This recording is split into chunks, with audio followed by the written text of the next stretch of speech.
പൊതുജനങ്ങൾക്ക് ഭീഷണിയാകുന്ന മൃഗങ്ങളെ കൊല്ലാനുള്ള അധികാരം സംസ്ഥാന സർക്കാരുകൾക്കുണ്ട് എന്ന് കേന്ദ്ര സർക്കാർ. വന്യജീവികളുടെ കാര്യത്തിൽ പ്രാഥമികമായി തീരുമാനമെടുക്കേണ്ടത് സംസ്ഥാന സർക്കാരുകളുടെ ഉത്തരവാദിത്തമാണെന്നാണ് കേന്ദ്രമന്ത്രിയുടെ കത്ത്. കേരള ചീഫ് വൈൽഡ് ലൈഫ് വാർഡനോട് നടപടി സ്വീകരിക്കാൻ ആവശ്യപ്പെട്ടിട്ടുണ്ടെന്നും മന്ത്രിയുടെ കത്തിൽ പറയുന്നു. വി എസ് രഞ്ജിത്ത് വിശദാംശങ്ങളുമായി. രഞ്ജിത്ത്, സംസ്ഥാന സർക്കാരിന് ഏത് വിധത്തിലാണ് അധികാരമുണ്ട് എന്ന് കേന്ദ്രം പറയുന്നത്?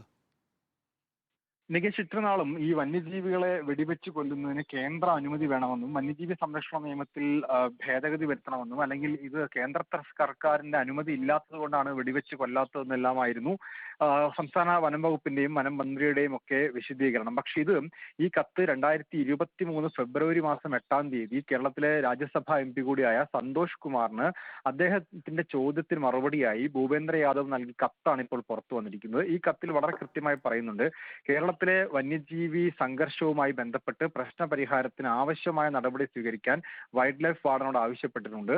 ഈ പൊതുജനങ്ങളുടെ ജീവനും സ്വത്തിനും ഭീഷണിയാവുന്ന മൃഗങ്ങളെ വെടിവെച്ച് കൊല്ലാൻ അധികാരമുണ്ട് എന്നും അത് കൃത്യമായി വന്യജീവി സംരക്ഷണ നിയമത്തിന്റെ 11A(1) ആക്ട് പ്രകാരം അനുമതി ഉണ്ട് എന്നും അതിന് നടപടി സ്വീകരിക്കാനും തീരുമാനമെടുക്കാനും വൈൽഡ് ലൈഫ് വാർഡന്, കേരളത്തിന്റെ സംസ്ഥാന വൈൽഡ് ലൈഫ് വാർഡന് അധികാരമുണ്ടെന്നും ഭൂപേന്ദ്ര യാദവ് വളരെ വ്യക്തമായി ആ കത്തിൽ പറയുന്നുണ്ട്. ആ കത്തിന്റെ കോപ്പിയാണ് നമുക്കിപ്പോൾ ലഭിച്ചിട്ടുള്ളത്.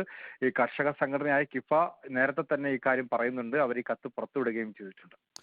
വി എസ് രഞ്ജിത്താണ് വിശദാംശങ്ങൾ നൽകുന്നത്. സംസ്ഥാന സർക്കാരിന് പൊതുജനങ്ങൾക്ക് ഭീഷണിയാകുന്ന മൃഗങ്ങളെ കൊല്ലാനുള്ള അധികാരമുണ്ട് എന്നാണ് കേന്ദ്ര സർക്കാർ പറയുന്നത്. വന്യജീവികളുടെ കാര്യത്തിൽ പ്രാഥമികമായി തീരുമാനമെടുക്കേണ്ടത് സംസ്ഥാന സർക്കാരുകളുടെ ഉത്തരവാദിത്തമാണ് എന്നാണ് കേന്ദ്ര സർക്കാർ പറയുന്നത്. വി എസ് രഞ്ജിത്താണ് വിശദാംശങ്ങൾ നൽകുന്നത്.